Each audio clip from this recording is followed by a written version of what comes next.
Bonjour, dans cette vidéo, on va corriger un exercice de génétique mendélienne, les lois statistiques. Dans cet exercice, on a étude de deux caractères, c'est-à-dire le dihybridisme, et on a les gènes liés, c'est-à-dire ils sont portés par le même chromosome. L'exercice, afin d'étudier le mode de transmission de deux caractères héréditaires chez la drosophile, on réalise les deux croisements suivants. Le premier croisement entre femelles aux yeux rouges et aile droite et mâle aux yeux pourpres et aile courbée. La première génération obtenue F1 est constituée uniquement d'individus avec des yeux rouges et aile droite. Donc, la génération F1 est homogène.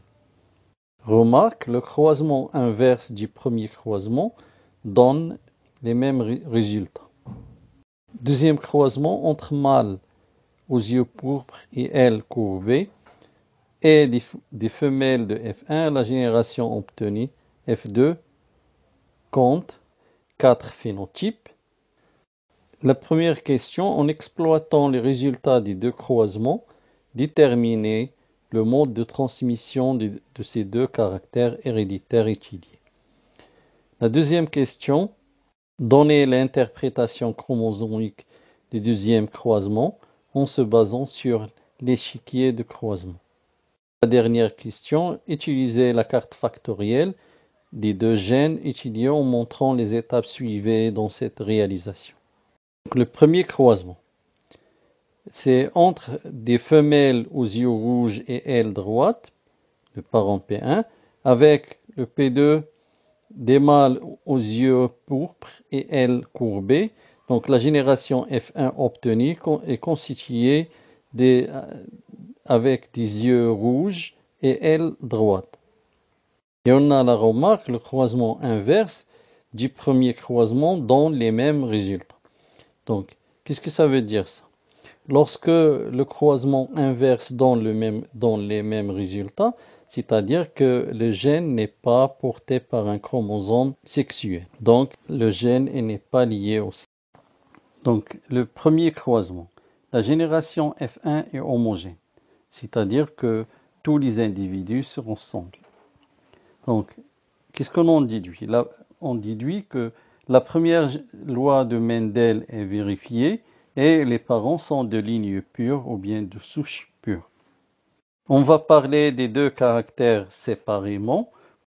Pour le caractère couleur des yeux, les individus de F1 ressemblent à l'un des parents. Donc, il y a dominance de l'allèle R grand R responsable de la couleur rouge sur l'allèle petit r responsable de la couleur pourpre. Pour le caractère forme des ailes, les individus de F1 ressemblent à l'un des parents.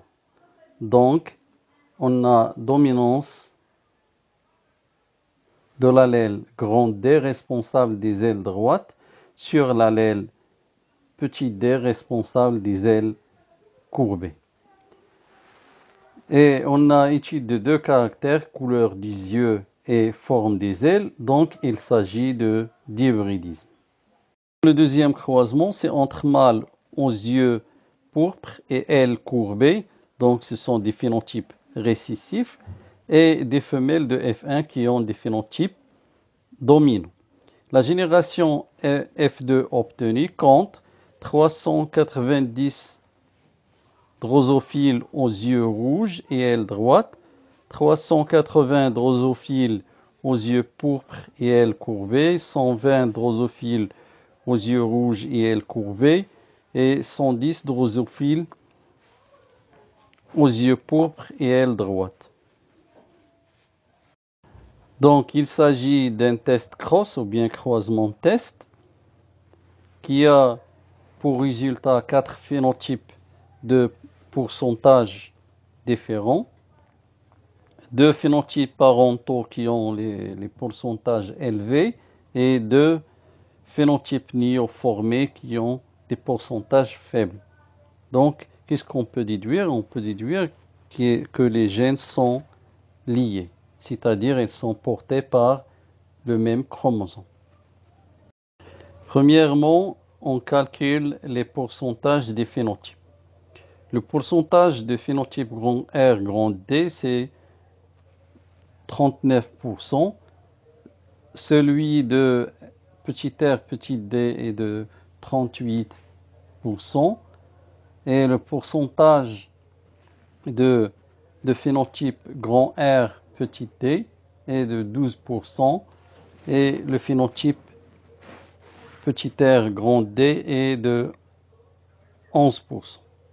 Alors, on a deux phénotypes parentaux qui ont le pourcentage 77% et deux phénotypes recombinés ou bien néoformés qui ont le pourcentage 23%.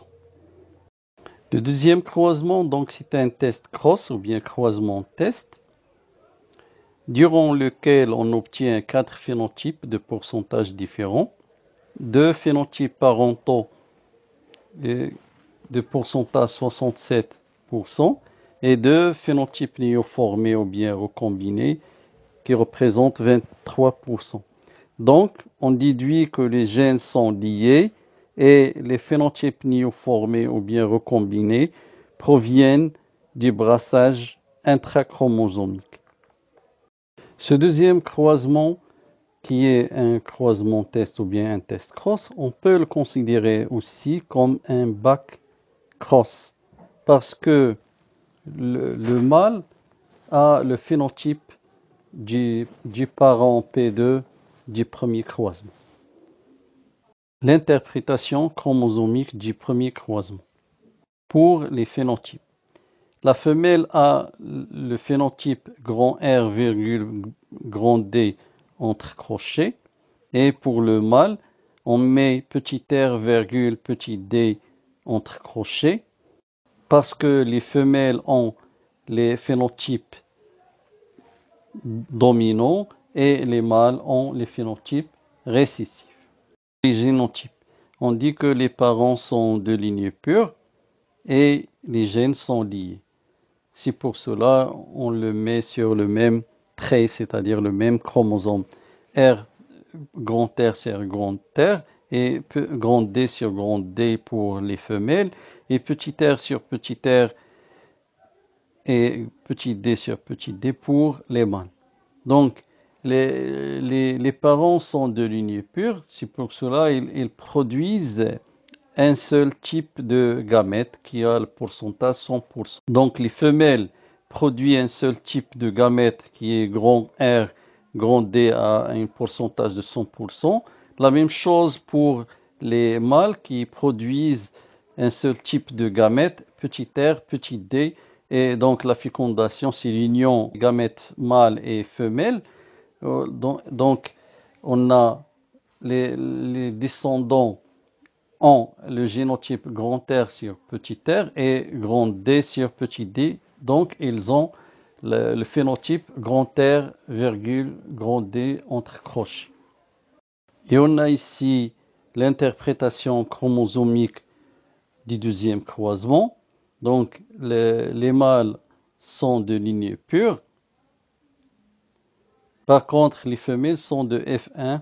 Donc, F1 qui ont le phénotype grand R, grand D entre crochets. Le génotype grand R sur petit r et grand D sur petit d. Donc, pour les gamètes. Donc, l'individu de F1 produit 4 types de gamètes qui ont les pourcentages qu'on a déjà calculés, qui ont 39% pour le gamète grand R, grand D, 38% pour le gamète petit r, petit d, et 12% pour le gamète grand R, petit d, et 11% pour les gamètes petit r, grand D. La fécondation, voire l'échiquier de croisement. Vous voyez ici l'échiquier de croisement et la progéniture, donc 39% qui ont le phénotype grand R, grand D et 38% qui ont le phénotype petit r, petit d, 12% qui ont le phénotype grand R, petit d et 11% qui ont le phénotype petit r, petit d. Donc, qu'est-ce qu'on en déduit? Que les résultats théoriques concordent avec les résultats expérimentaux. Donc, l'hypothèse que les gènes sont liés est vrai. La carte factorielle. Établissez la carte factorielle des deux gènes étudiés en montrant les étapes suivies dans cette réalisation. Donc les étapes de réalisation de la carte factorielle sont 3. La première, c'est le calcul des pourcentages des phénotypes néoformés ou bien recombinés, qui est égal à 23%. La deuxième étape, c'est calculer la distance entre les deux gènes. Donc, si les pourcentages des phénotypes recombinés égale à 23%, donc la distance entre les deux gènes, c'est 23 centimorgans. Et la troisième étape, c'est la carte factorielle. Donc, on dessine un trait qui représente le chromosome et on met les deux traits qui sont... Et on met les deux tirets qui représentent les gènes et on met les allèles grand R / petit r et grand D / petit d. Et en bas, on met la distance qui est égale à 23 centimorgans. On arrive à la fin de cette vidéo. Merci beaucoup de votre attention.